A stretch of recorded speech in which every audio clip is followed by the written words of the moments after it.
हाँ। So assembly language programming, assembly language programming में generally हम लोग क्या करते हैं कि दो तरीके की लैंग्वेज रहती है जनरली। 8051 या 8085 के केस में हम लोग अभी जो पढ़ रहे हैं ये 8051 पढ़ रहे हैं। इसमें क्या है, एक तो 01 की टर्म्स में, जैसे मान लो हम कोई भी लिखते हैं प्रोग्राम, तो दो तरीके से लिखते हैं ये, जैसे add, D D add, A and B. तो अगर हम इस तरीके के फॉर्मेट में लिखते हैं तो ये हमारा कहलाता है असेंबली लैंग्वेज, ऑपकोड के फॉर्मेट, दिस वन निमोनिक्स के फॉर्मेट में, इसको बोलते हैं हम लोग निमोनिक्स। और जब इसी को हम लोग कन्वर्ट करते हैं, जैसे 32H लिखते हैं इसके बदले में, या 31 या कुछ ऐसे, तो हेक्स कोड में जब इसको लिख देते हैं तो ये हमारा हो जाता है मशीन, उसमें मशीन कोड इसको बोलते हैं। और ये 01 की टर्म्स में 31 लिखे हैं, तो 31 को हम लोग फिर एट द एंड क्या करते हैं, चेंज करते हैं 01 के फॉर्म में, है ना, इस तरीके से। तो ये हमारा कहलाता है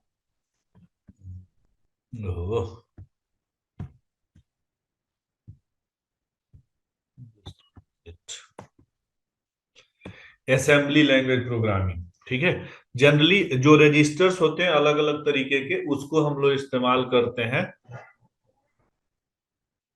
इसको भी नीचे करो, तो रजिस्टर्स को इस्तेमाल करते हैं असेंबली लैंग्वेज प्रोग्रामिंग में, ये जानते हो, और डेटा को इस्तेमाल करते हैं।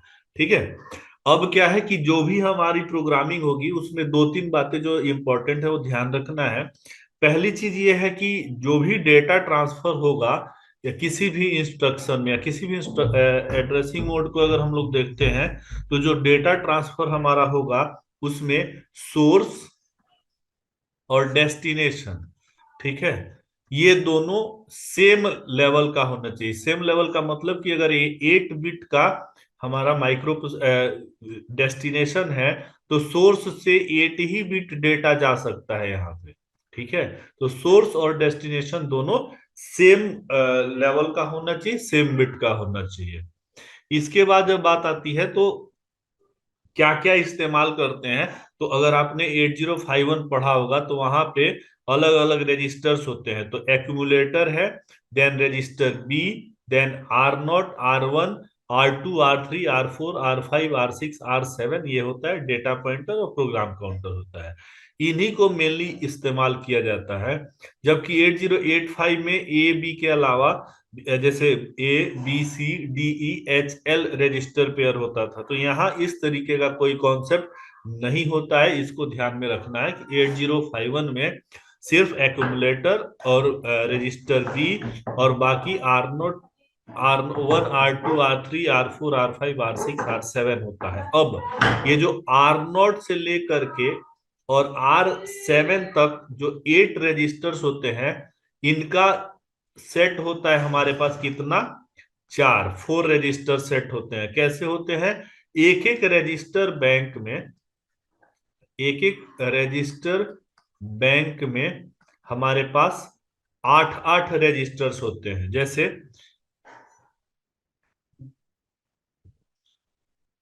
जैसे हमारा हो गया क्या, कि मान लो रजिस्टर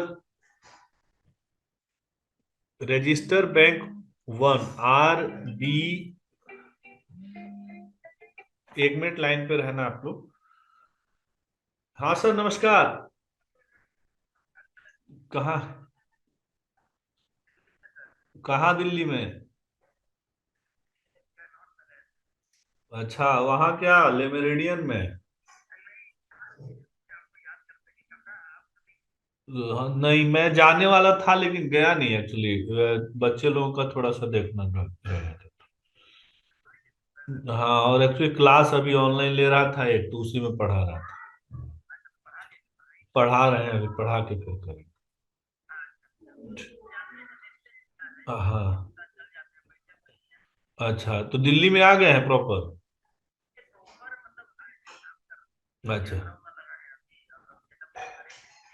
अच्छा, ठीक है, ठीक है। ठीक है, बाकी हम अभी 1 घंटे में करते हैं। ठीक है। सो सॉरी, बीच में यार कॉल आ गई, साइलेंट पे डालने दो। नहीं, साइलेंट कर दो। सो रजिस्टर बैंक इसमें होते हैं कितने, चार, और हर रजिस्टर बैंक, जैसे रजिस्टर बैंक वन में कितने रजिस्टर्स होते हैं, आर नोट से लेकर के आर सेवन तक ये इस्तेमाल होते हैं। ठीक है, ये चीजें हमें यहाँ ध्यान रखनी होती है। इसके बाद बात आती है लेवल की। एक एक चीज बताते चलता हूँ। लेवल क्या होता है, जैसे मान लो हम कई बार प्रोग्राम लिखते हैं, suppose that first line, second, third, fourth, fifth, six, इस तरीके से लाइन लिखते हैं। तो हम लोग क्या करते हैं, कई बार जंप और कॉल करना होता है। जैसे मान लो हमारा प्रोग्राम यहां तक रन कर रहा है और इसके बाद अचानक एक जंप इंस्ट्रक्शन आता है, और जंप के बाद एक कोई लोकेशन दे देते हैं, सपोज दैट लोकेशन वन। तो लोकेशन वन जब हम देते हैं तो ये कहीं ना कहीं प्रोग्राम में दिखना चाहिए। तो इसी को हम लोग दूसरी जगह लेबलिंग करते हैं, जैसे लोकेशन वन लिख देते हैं और ये लेवल यहाँ पे डिफाइन हो जाता है। कहने का मतलब ये है कि जब भी हम प्रोग्राम को जंप या कॉल करते हैं तो वहां पे लेवल का हमें लेवल की जरूरत पड़ती है। लेवल दिया जाता है कि ये इंफॉर्मेशन देता है कि ये प्रोग्राम का कौन सा हिस्सा है, कौन सा पार्ट है। कई बार क्या होता है कि हमें लेवल की जरूरत नहीं होती, अगर हमें प्रोग्राम में जंप या लूप नहीं लगाना हो तो वहां पे लेवल की जरूरत नहीं होती है। एक और काम आप करते हैं, जैसे मान लो आप प्रोग्राम लिखते हो और उसको अंडरस्टैंडिंग अच्छी करने के लिए, जैसे मान लो हमने 10 पार्ट में प्रोग्राम किया, तो हमने यहाँ लिख दिया पार्ट वन। ठीक है, और यहां से कोई प्रोग्राम कर रहा है, भले उसमें जंप नहीं करा रहे हो, स्टिल इसकी जरूरत पड़ सकती है। या मान लो कि 5 लोग राइटर हैं प्रोग्राम के और वो लिख रहे हैं, तो यहाँ पे एक पर्सन, मान लो एक पर्सन को एक कोड दे दिया है कि यहाँ से यहाँ तक, फर्स्ट से लेके 100 लाइंस तक लिखिए।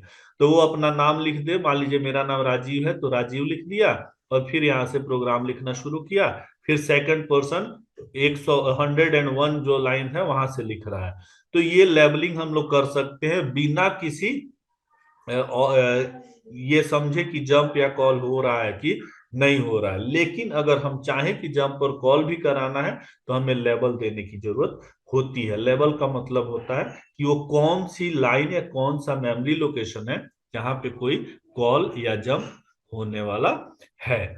इसके बाद बात आती है ऑपकोड की। तो ऑपकोड आप ऑलरेडी फेमिलियर हैं। ऑपकोड का मतलब क्या होता है ये समझना है। जैसे मान लो हमने लिखा क्या, एड ए एंड बी, तो इसके बदले में हम जब हेक्स कोड या प्रोग्रामिंग कर रहे थे लैब में, तो वहां पे एक हमारे पास लिस्ट थी जिसमें हम ऐड ए बी के बदले में देखते थे, तो वहां कोई 32H टाइप का लिखा मिलता था। तो ये हेक्स कोड जो है वो हमारा ऑप कोड होता है। ये एक्चुअल में ऑप कोड जो होता है वो assembly language, this one mnemonics, और मशीन कोड 01 के फॉर्म्स में जो बाइनरी लिखा जाता है, इन दोनों के बीच का एक ब्रिज होता है। ब्रिज का मतलब यह है कि हम ऐड ए बी को सीधे सीधे ये याद नहीं रख सकते हैं, तो इन बिटवीन हमने एक ऐसा मेथड इस्तेमाल किया जिसमें इसको हम लोग आसानी से ऑपकोड लिख सकते हैं और एंटर करा सकते हैं। क्योंकि 01 अगर हम एंटर कराते हैं तो गलती होने की संभावना है, बट 32H अगर कराते हैं तो इसमें गलती होने की संभावना नहीं है। इसके बाद बात आ जाती है ऑपरेंड की। तो ऑपरेंड क्या होता है, किसी भी ऑपरेशन में, ठीक है, किसी भी ऑपरेशन में जो पार्टिसिपेंट्स होते हैं, यानी कि जिस रजिस्टर पे या फिर जिस डेटा पे इफेक्ट पड़ता है इस ऑपरेशन का, इसको हम लोग बोलते हैं क्या, ऑपरेंड, है ना। जैसे मान लीजिए कि किसी भी ए बी दो रजिस्टर्स हो गए और आर नोट से लेके R7 तक हमारा जो रजिस्टर, डिफरेंट रजिस्टर्स हैं, इन्हीं को हम लोग इस्तेमाल करते हैं किसी भी फंक्शन में, चाहे ऐड करना हो, मूव करना हो, या फिर रोटेट करना हो। तो ये सारे जो कहलाएंगे जिन पे कोई फंक्शन परफॉर्म होगा, इनको हम लोग बोलते हैं ऑपरेंड। ऑपरेंड क्या है, जिस पे ऑपरेशन होता है उसको हम लोग ऑपरेंड कहते हैं। ये डेटा, एड्रेस ऑफ डेटा हो सकता है या डेटा हो सकता है, या फिर जैसे सोर्स और डेस्टिनेशन में डेटा अगर हम एक जगह से दूसरी जगह ट्रांसफर करें, उस केस में सोर्स और डेस्टिनेशन रजिस्टर्स जो होते हैं वो ऑपरेंड्स हो जाते हैं। इसके बाद बात आ जाती है कमेंट की। तो कमेंट क्या होता है? कमेंट होता है, जैसे मान लो हमने एक प्रोग्राम लिखा, सपोज दैट एक कोड लिखा हमने, ऐड ए और बी। तो ऐड ए बी क्यों लिखा, इसको हम लोग क्या करते हैं, शो करते हैं सेमी कॉलन लगा करके, और यहां लिख दिया कि कुछ भी, this line is written for addition. ठीक है, या फिर कोई बहुत सारी लाइन लिखते जा रहे हैं और वहां पे हमें कमेंट करने की जरूरत है। जनरली बाकी जो प्रोग्राम का पैटर्न है उसमें यहाँ पे दोनों तरीके से इसको लिख सकते हैं, आइदर इसके साथ या फिर इसके साथ, है ना। और जब हम लोग 8051 को सी लैंग्वेज में प्रोग्राम करते हैं, वहां भी कमेंट लिखते हैं। कमेंट जनरली लिखा इसलिए जाता है कि आपके बाद कोई जो पर्सन है वो प्रोग्राम अगर करने आए तो वो इस चीज को समझ ले कि ये कमेंट, इस लाइन का मतलब क्या होता है। अलग अलग इसके टाइप्स होते हैं, जैसे आप चाहें उस तरीके से लिख सकते हैं। बाकी थ्योरी में ये जो दिया है इसमें बहुत नहीं जानना है। अगेन, अब कोई भी प्रोग्राम अगर हम, ठीक है, अगर हम कोई भी प्रोग्राम लिखते हैं तो उसका क्या प्रोसेस होना चाहिए, क्या होता है, ये समझ लेना है। पहला प्रोसेस क्या है, ये आता है प्रोग्राम में, पूछा जाता है कि write the steps to write or execute a program. तो उस केस में हम लोग क्या करते हैं, पहले एडिटर, किसी भी प्रोग्रामिंग में अगर हम जाएं इन डेप्थ तो देखेंगे कि पहले हमारे पास एक विंडो होती है जहां पे हम अपने कोड लिखते हैं, एडिट करते हैं, या फिर उसमें कोई चेंजेस करते हैं। और इन जो कोड्स हम लिखते हैं एडिटर पे, इसको हम लोग डॉट एएसएम या डॉट एसआरसी लिख करके सेव कर लेते हैं। लाइक मैंने लिखा, सपोज दैट एक प्रोग्राम है राजीव नाम से, तो मैं राजीव डॉट एएसएम या फिर राजीव डॉट सोर्स से इसको क्या करता हूं, सेव कर देता हूं। ठीक है, ये कब की बात है, अगर मैं प्रोग्राम किसी एडिटर में लिखता हूं उसके, just 1 minute 1 minute 1 minute, scroll में दिक्कत आ रही है इसके। ठीक है जी, इसके बाद अब जो एएसएम फाइल है, इसको सोर्स फाइल है, ये हम लोग क्या करते हैं, इसको 8051 के असेंबलर में भेजते हैं।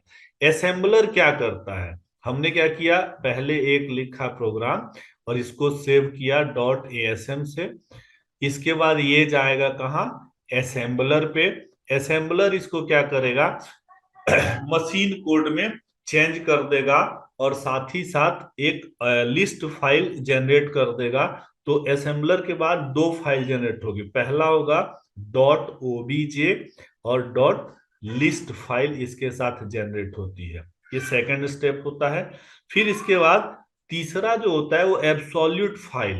एब्सोल्यूट फाइल, जैसे लिस्ट फाइल और ऑब्जेक्ट फाइल जनरेट हो गई, तो ये जाएगा, फीड होगा, लिंकिंग होगी इसकी, लिंक एक तरीके से, मीन्स लिंकिंग का मतलब यह है कि ऑलरेडी जो लाइब्रेरी फाइल्स हैं उसके साथ इसको अटैच करते हैं, और तब इसको हम लोग एब्सोल्यूट फाइल जनरेट करते हैं, डॉट एबीएस जो है वो जनरेट होता है। और लास्ट में जो ऑब्जेक्ट फाइल होता है वो हेक्स फाइल में कन्वर्ट होकर के डॉट ओ एच और या डॉट एच ई एक्स के साथ और चला जाता है।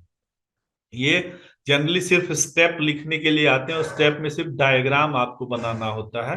ठीक है, तो इसको इन डेप्थ में वैसे सिर्फ इतना ही समझना है। मैं आपको अभी दिखा देता हूँ, ये वाला है, ये डायग्राम बनाना होता है आपको, जनरली एग्जामिनेशन में पूछेगा तो स्टेप्स में ये बस फ्लो चार्ट आपको बना देना है। जस्ट 1 मिनट, मीन्स एक आप प्रोग्राम लिया एडिटर, एडिटर क्या करेगा, एडिट कर लिया हमने प्रोग्राम को, यानी कि जो लिखते हैं सिंपल, जो हम जैसे अभी मैं लिख रहा हूं तो एक तरीके से इसको एडिटर कह सकते हो। फिर असेंबलर प्रोग्राम होता है, फिर लिंकर होता है, फिर माई एब्सोल्यूट फाइल को ओएस प्रोग्राम में डाल के माई फाइल, हेक्स फाइल जो जनरेट होता है वही आपका प्रोग्राम रन कराने के लिए होता है। अब इसका मतलब समझिए, जैसे यहाँ पे आपने कुछ भी लिखा, वो लास्ट में जा करके और 0 1 की फॉर्म में चेंज हो जाना चाहिए। तो 0 1 की फॉर्म में चेंज होने से पहले जो डॉट हेक्स होगा वो इसको चेंज करेगा। जैसे 8 8 बिट है, सॉरी 4 4 बिट के कॉम्बिनेशन को हेक्स में चेंज कर देता है। ठीक है, तो ये आपका जनरली प्रोग्रामिंग का मेथड होगा।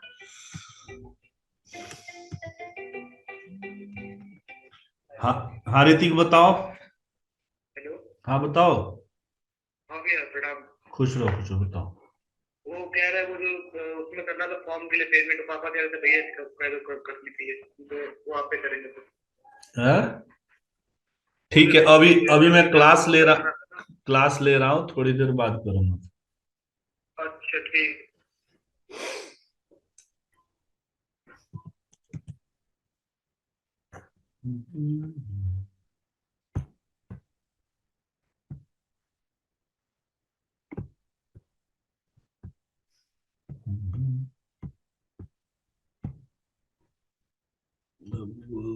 जाओ।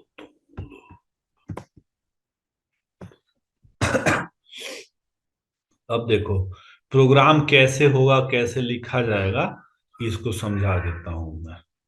अभी तक सिर्फ जैसे सिंपली जो हम 8085 में करते थे, डिट्टो वैसे ही इसमें भी प्रोग्राम किया जाता है, बस माइनर सा चेंज है। इसको समझ लेना है। रुको, और इसको थोड़ा सा जूम करता हूं, ये आपके हित में रहेगा।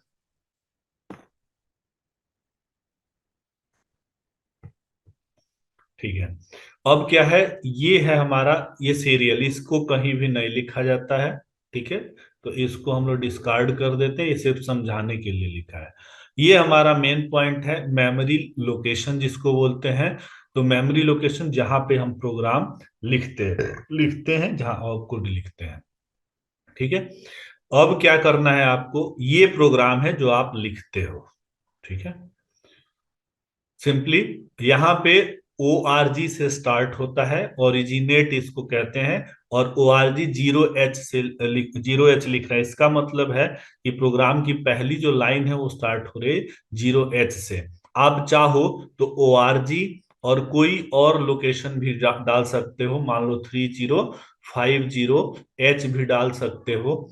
तो उस केस में क्या होगा समझना है। उस केस में यहाँ पे जो लोकेशन होगा वो 3050 H लोकेशन से स्टार्ट होगा। इसलिए हम लोग अगर ओ आर जी किए तो ये 0 H, ये 0 H नहीं भी लिखोगे और ओ आर जी लिखते हो तो बाय डिफॉल्ट ये माना जाएगा कि आपका जो प्रोग्राम है,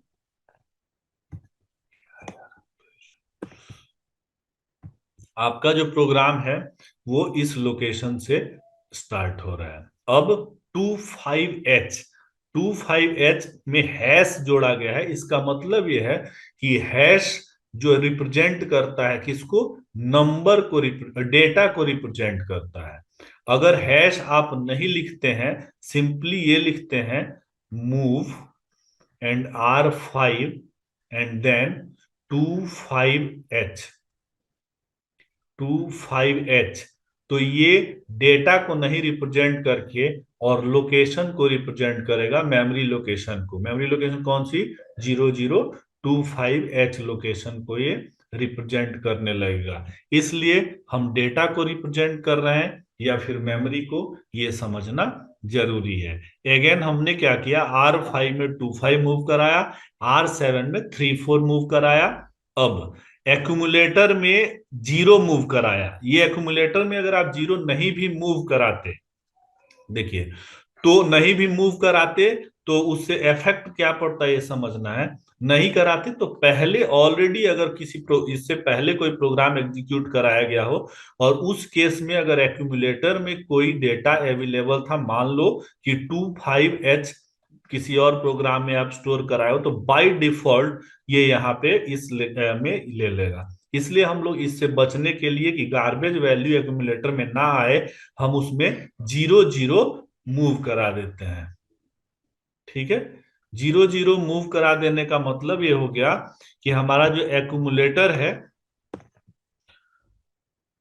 एक्यूमुलेटर में जो कंटेंट था वो क्लियर हो गया, और क्लियर होने के बाद से हमारा राइट नाउ जो अभी इसमें अवेलेबिलिटी है एक्यूमुलेटर में डेटा की, वो है जीरो जीरो, यानी कि accumulator is blank. Then add A R. अब ये रजिस्टर आर है, इसको हम लोग ऐड कर रहे हैं, है ना। अब यहाँ पे एक चीज छूट गया है जिसको आपको लिखना होगा, R5, है ना। तो रजिस्टर R5 का कंटेंट एक्यूमुलेटर में आ जाएगा।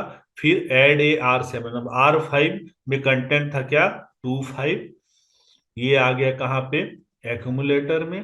देन R7 में क्या है, तो 34 आपने मूव कराया है, तो अब ऐड ए R7 हुआ, तो ये यहाँ पे ऐड हो गया। मतलब पहले एक्यूमुलेटर में क्या था, जीरो था, फिर ऐड हुआ तो 25 आया, फिर ऐड हो गया तो यहाँ पे 34H आ जाएगा।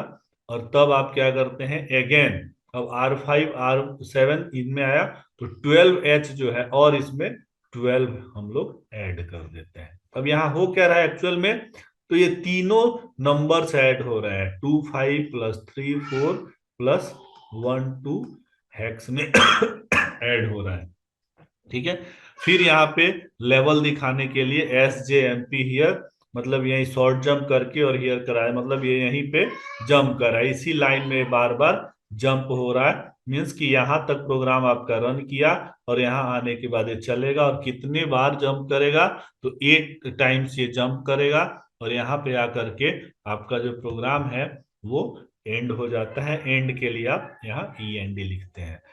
HLT लिखा जाता है 8085 के केस में, और END लिखा जाता है आपके 8051 के केस में। प्रोग्राम लिखते हुए अगर आ जाता है तो HLT नहीं लिखना है, ये यहाँ पे ध्यान रखने की बात एक है। दूसरी बात, जब भी प्रोग्राम माइक्रो प्रोसेसर या माइक्रो कंट्रोल स्टार्ट होता है तो बाय डिफॉल्ट वो जीरो जीरो लोकेशन से उसका स्टार्टिंग पॉइंट रहता है, अगर अनलेस आप उसको किसी और लोकेशन से स्टार्ट नहीं करते हो तब तक। ठीक है, अब बात आती है data types and assembler sir directives. Yes please. Sir वो जो लूप है वो कितना लंबा चलेगा, मतलब कब तक चलेगा? लूप चलेगा जो एट, SJMP। शॉर्ट जंप है ना, तो वो लूप चलेगा 8 टाइम्स, है ना। उस वो आएगा अच्छा। SJMP का ना, आएगा अभी, है ना। तो उसमें ये बता दूंगा कि कितनी बार कैसे चलेगा। वो सिर्फ उसी ठीक। लोकेशन पे चलता है, डिपेंड करता है ना। जैसे वहीं पे डाल दिया तो उसको, वो तो एक तरीके से वो अनलिमिटेड लूप हो जाता है ना, लेकिन वो अनलिमिटेड हाँ रहेगा सर। नहीं, उसके केस टू केस वेरी करेगा। अभी आगे बढ़ते हैं फिर उसको भी देख लेंगे, ठीक है।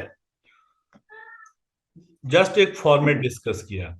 अब बात आती है डेटा टाइप्स की। तो डेटा टाइप्स यहाँ पे सिर्फ और सिर्फ एक तरह का डेटा टाइप्स होता है 8051 में, सिर्फ और सिर्फ एक ही टाइप का डेटा टाइप होता है, दैट इज योर 8 बिट। ठीक है, सिर्फ 8 बिट डेटा इसमें इस्तेमाल होता है, इसके अलावा और कुछ भी इस्तेमाल नहीं होता है।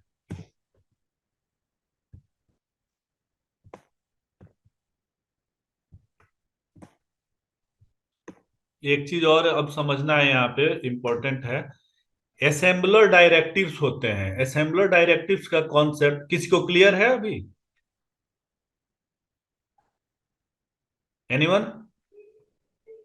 चलो असेंबलर डायरेक्टिव्स होते हैं, कुछ ऐसे वर्ड्स होते हैं जो बाय डिफॉल्ट रिजर्व रखे गए हैं 8051 के केस में। पर्पज उनका है ऑलरेडी फिक्स है। पहला पर्पज क्या है, पहला वर्ड है ORG।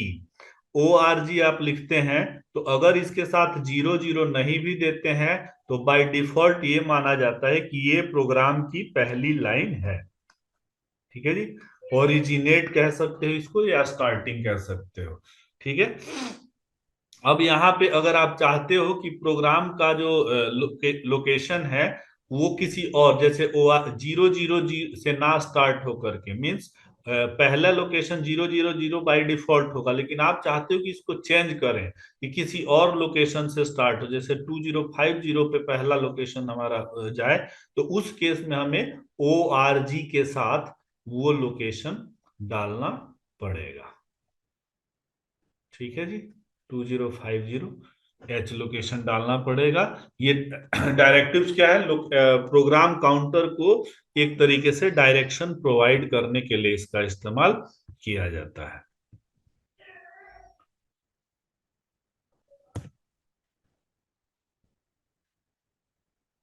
ठीक है। सर अब आप ये रिकॉर्डिंग हम लोग को सर भेज देंगे ना, मतलब हम लोग को नोट्स ना बनाए बस सुनते रहे तो कोई दिक्कत तो नहीं है? अरे एक बार पढ़ लो, मैं बता दे रहा हूँ, कुछ दोबारा पढ़ने की जरूरत ना पड़ेगी। ठीक है सर। ठीक है, उसी मोड में मैं पढ़ा रहा हूँ, एक एक लाइन, नहीं तो मैं खींच देता अभी तक तो। ठीक है सर। हाँ, मतलब फिर दोबारा पढ़ो, अब वो टाइम तो है नहीं ना कि क्लास जाके बैठ के और करते रहें। एक रीडिंग, और ये मैं पढ़ा भी रहा हूं, जो नोट्स आपको भेजे हैं ना। हेलो। हाँ सर, भेजे हैं, आप हाँ देखा हूँ। सर। हाँ। हाँ तो हाँ, जो नोट्स भेजा है वही लाइन बाय लाइन वही बता रहा हूं मैं, कि आपको अगर उसको एक रीडिंग देख भी लो 10 मिनट तो क्लियर हो जाएगा। ठीक है। ठीक है तो सर। अब, हाँ अब देखो, वही मैंने बताया, ORG अगर चेंज करना है तो ये लोकेशन चेंज करना पड़ेगा। Then EQU and SET। EQU क्या होता है, इक्वल करने के लिए। जैसे मान लो कि किसी का भी नाम है, सपोज दैट हम चाह रहे हैं कि passing marks, suppose that marks is equals to 30।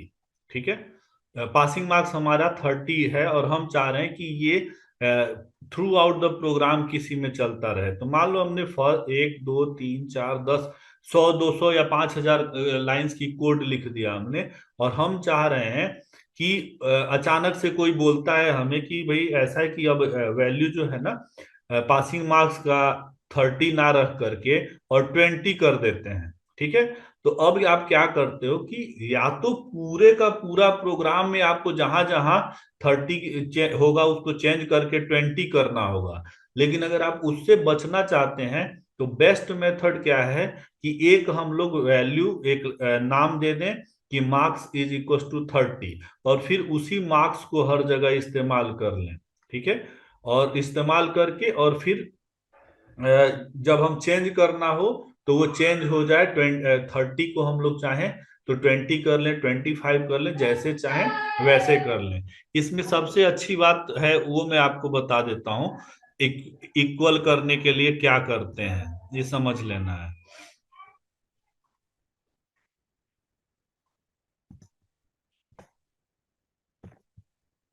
देखिए, जैसे मान लिया EQU हमने किया, EQU, और सपोज दैट मैंने लिखा RAJEEV, राजीव, और यहां लिख दिया 30H, है ना।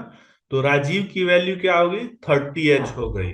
अब ये थ्रू आउट किसी भी, कितना भी बड़ा हम प्रोग्राम अगर लिखेंगे, ठीक है, तो राजीव की वैल्यू 30H ही रहेगी। लेकिन अगर हम इस राजीव को इन बिटवीन कहीं इस्तेमाल करना चाहते हैं तो वहां हमें राजीव के साथ में क्या लिखना होगा, हैश लिखना होगा। ठीक है, हैश लिखते हैं इसलिए कि हमने इसको वैल्यू दे दिया है, मतलब राजीव अब क्या है, एक इंग्लिश का वर्ड नहीं है, ये कीवर्ड नहीं है। अब ये राजीव का मतलब हो गया मार्क्स, मार्क्स मीन्स डेटा। तो अब जहां भी राजीव इस्तेमाल होगा ना, वहां हैश के साथ हैश राजीव लिखना होगा। ठीक है, ये एक यूनिक फीचर है जो आप लोगों को दिमाग में रखना है अगर इक्विवेलेंट डायरेक्टिव्स की बात आप करेंगे इन दैट केस। ठीक है, इसके बाद बात आती है डिफाइन बाइट। डिफाइन बाइट क्या होता है, जैसे हमने अभी पढ़ा कि सिर्फ एक ही तरीके का डेटा इस्तेमाल होता है 8051 में, दैट इज ऑफ 8 बिट। अब अगर कोई नंबर हेक्स में है और हम चाहते हैं कि उसको इनसाइड लेके जाएं, ठीक है, तो हम क्या करते हैं, डिफाइन बाइट और 40H लिख देते हैं तो ये ऑटोमेटिकली हेक्स को 8 बिट में कन्वर्ट कर लेता है। बाइनरी को अगर हमें इस्तेमाल करना है तो हमें बाइनरी को डेटा जैसे